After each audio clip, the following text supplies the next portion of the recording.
Good morning. आज हम करेंगे मैथ का पार्ट 2। जहाँ से हमने छोड़ा था वहीं से कंटिन्यू करते हैं, ठीक है। लास्ट टाइम हमने पढ़ लिया था मल्टीपल, कॉमन मल्टीपल। आज हम पढ़ेंगे एलसीएम, ठीक है। एलसीएम क्या होता है? वह छोटी से छोटी संख्या जो दी हुई सभी संख्याओं से गुणित में विभाजित हो जाए, मतलब कि पूरी पूरी डिवाइड हो जाए। जैसे कि 6, 8, 10। 6, 8, 10 का एलसीएम क्या होगा? देखो 6, 8, 10 का एलसीएम क्या होगा? 2 से डिवाइड हो जाएगा। 2 3 जा 6, 2 4 जा 8, 2 5 जा 10। अब हमें आगे करने की जरूरत है। हमें पता है कि इनमें कुछ भी कॉमन नहीं है, तो क्या करेंगे? सीधा मल्टीप्लाई कर देंगे। 5 4 जा कितना होता है? 20, और 23 जा कितना होता है? 60, और 62 जा 120। तो इसका एलसीएम कितना आ गया? 120। हमने कुछ नहीं करा, हमने सिर्फ आपस में मल्टीप्लाई कर दिया, ठीक है। तो इनका एलसीएम क्या हो गया? 120। अब है अपर तक। अपर तक को बोलते हैं फैक्टर। 6 और 8 का फैक्टर देखो क्या होता है? 6 और 8 का फैक्टर होता है, मतलब कि 6 से किस किस के टेबल में आएगा? 6 1 के टेबल में आता है, 6 2 के टेबल में आता है, और किसके 6 3 के टेबल में भी आता है, और 6 6 के टेबल में आता है, ठीक है। ऐसे 8 किस किस के टेबल में आता है? 8 1 के टेबल में आएगा, 8 2 के टेबल में भी आएगा, और 3 के में नहीं आता, 4 के में भी आएगा, 4 2 जा 8, और 5 के टेबल में आता है, ठीक है। ये हो गया हमारे 8 के फैक्टर, 6 और 8 के फैक्टर। अब है समापवर्तक। समापवर्तक क्या होता है? Common factor. अब 6 और 8 में हम कॉमन फैक्टर देखते क्या होता है? 6 1 के टेबल में आता है, 2 के टेबल में आता है, 3 के टेबल में आता है, 6 के टेबल में आता है। ऐसे 8 किसके टेबल में आता है? 1 के टेबल में आता है, 2 के टेबल में आता है, 4 के टेबल में आता है, और 8 के टेबल में आता है। अब इनमें कॉमन क्या है? एक तो 1 कॉमन है, 1 सब में कॉमन निकलता है, ठीक है। एक हमारा 2 कॉमन हो गया, और कुछ है नहीं, तो इसका आंसर क्या आ जाएगा? 1 और 2। ये क्या है? इसके कॉमन फैक्टर। ऐसी मैसे किसे बोलते हैं? एचसीएफ मैसे बोलो, या फिर जीसीडी बोलते हो। जीसीडी क्या होता है? ग्रेटेस्ट कॉमन डिवीजर, ठीक है। वह बड़ी से बड़ी संख्या जो दी गई संख्या से गुणित में विभाजित हो जाए। इसमें छोटी से छोटी संख्या थी, और इसमें क्या है? बड़ी से बड़ी संख्या। से 8 12 16। 8 12 16 का मैसे क्या होगा? ऐसा कौन सा नंबर होगा जो 8 को भी 12 को भी और 16 को भी पूरा पूरा डिवाइड कर देगा? तो ऐसा नंबर सिर्फ एक 4 ही है। जो 4 है वो क्या करता है? 4 8 के 4 से 8 भी कट जाएगा, 12 भी कट जाएगा, और 16 भी कट जाएगा। इसलिए इसका आंसर क्या आ गया? 4। हम इसका डिफरेंस देखिए तो देख सकते हैं। 12 में से 8 गए, कितने बचे? 4। 12 में से 16 में से 12 गए, कितने बचे? 4। तो इसका आंसर कितना आएगा? 4। अब हम करेंगे कुछ क्वेश्चंस।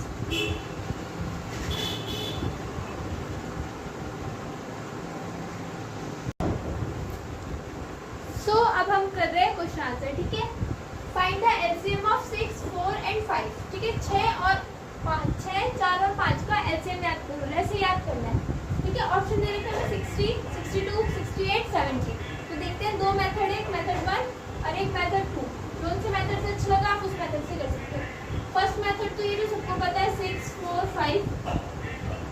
6 के टेबल में आता है 2 के, 2 3 जा 6, 2 2 जा 4, 5 नहीं आता, 5 का 5 उतार देंगे, ठीक है। फिर दोबारा 2 से हो सकता है, 3 का 3 उतार देंगे, तो 2 के टेबल में 3 नहीं आता, 2 1 जा 2, 5 का 5।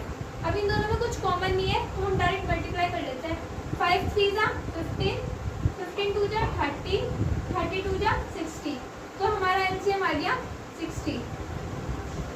सेकंड मेथड है, क्वेश्चन दे रखा है 6 4 5। तो आप इसको कैसे लिख सकते हो? 6 को आप ऐसे लिख सकते हो, 2 3 जा 6, तो 2 मल्टीप्लाई 3, 2 3 जा 6। 4 को कैसे लिख सकते हो? 2 2 जा 4। 5 को कैसे लिख सकते हो? 5 1 जा 5। अब देखो इनमें दोनों में 2 कॉमन है, तो हम एक बार ही लिखेंगे, ठीक है।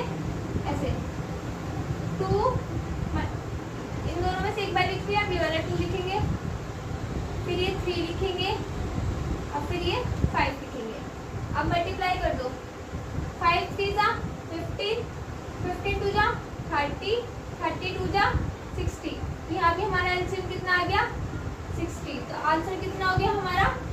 60। आगे समझ में। अब हम करेंगे नेक्स्ट क्वेश्चन।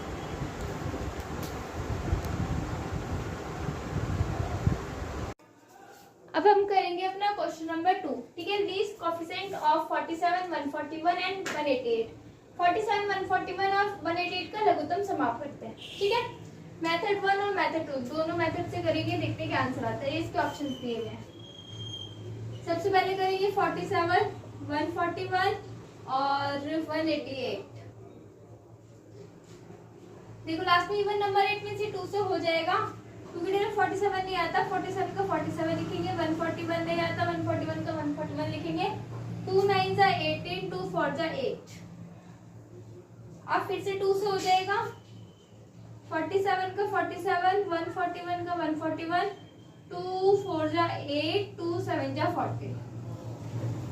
अब किससे करेंगे? अब हम करेंगे 3 से, क्योंकि 4 और 1 5 और 5 और 1 6, मतलब कि 3 से डिवाइड हो जाएगा नंबर।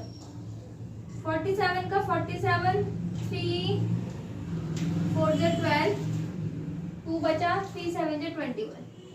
और अब देखो ये 47 से हो जाएगा। बस आप सिंपल इनकी मल्टीप्लाई कर लो। 2 2 जा 4, 4 3 जा 6, 6 की मल्टीप्लाई जब आप 47 से करोगे तो आपका आंसर आ जाएगा 564। ठीक है, क्योंकि 7 6 कितने होते हैं? 42। 2 2 जा 4, 4 3 जा 12 और 47 की जब आप 12 से मल्टीप्लाई करोगे तो हाँ 564 आ जाएगा, क्योंकि लास्ट का यूनिटी डिजिट आप चेक कर सकते हो। 7 2 जा कितना होता है? 14, 14 का 4 यहाँ पर लग रहा है, यहाँ भी लग रहा है, पर आप मल्टीप्लाई करके दे सकते हो, 564 ही आएगा। ठीक है, मेथड 2 है 47, 141 और 188। आप इसको लिख सकते हो 47 1 जा 47। इसको कैसे लिख सकते हो? 3 2 जा 6 और 6 47 नहीं, 2 2 जा 4। ट्राई करते हैं बेटा। 2 2 जा 4 और जब आप 4 की 47 से करोगे तो 28 7 16 17 18। इसको लिख सकते हो आप 2 2 जा 4 47। ठीक है, और 141 को आप किस लिख सकते हो? 47 3 जा है ना, 47 3 जा 3 मल्टीप्लाई 47 कितने होता है? 47 3 जा 12। हाँ 47 3 जा होता है 147 141। अब इसमें देखो कुछ कॉमन है, 47 कॉमन है, तो इनको हम एक बार ही लिख देंगे। Multiply 3 multiply 2 multiply 2 as it is. देखो ये नंबर आ गए 47 322, तो इसका आंसर भी कितना हो जाएगा? 564। चाहे तो आप मल्टीप्लाई करके देख सकते हो।